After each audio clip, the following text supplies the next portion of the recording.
Biz keyingi mashinamiz Moskvich mashinasi. Bir tomonga tortyapti degdilar.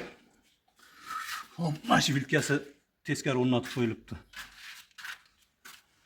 Hozir buni o'ng tomon vilkasini olib, o'zini buni olib tashlaymiz-da. O'sha vilkani o'rnatib, chiroyli qilib remont qilib beramiz. Kuzatib turamiz.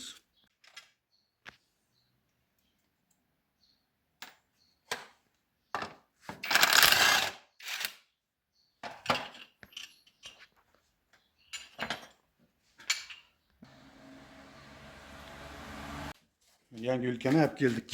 Endi qo'yamiz.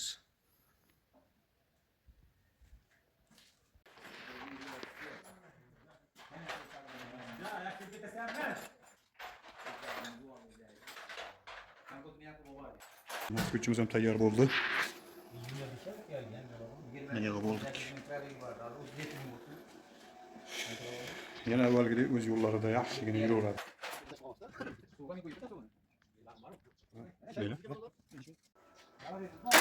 Laboyimiz bu pitlasi ko'chib ketibdi. Hozir buni butlab beramiz.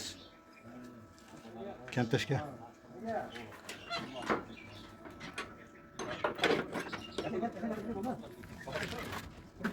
Ko'rsin.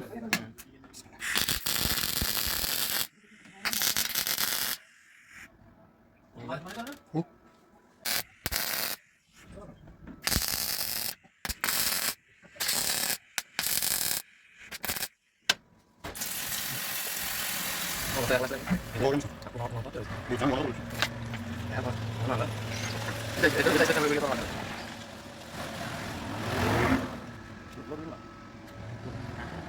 Navbatdagi ishimiz Damas'imizni orqasi dinasini remont qilib beryapmiz. Kimga shunaqa kontakt svarka xizmatlari, hadovoy, kraska ishlari bo'ladigan bo'lsa, bemalol murojaat qilaverasizlar. Kuzatib qo'llab turganlarga rahmat deymiz.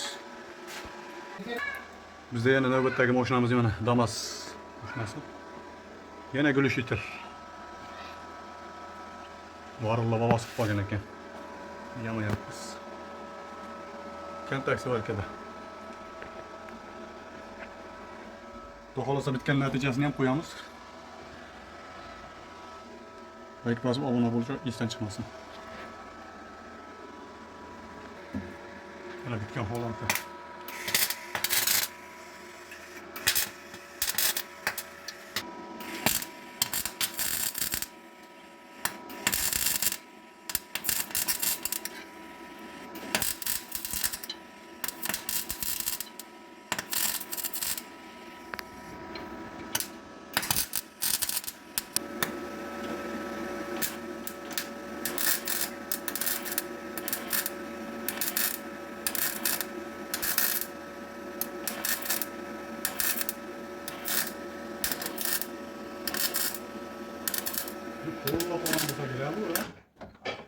Gülüşlerimizi yamuk aldık, görünce.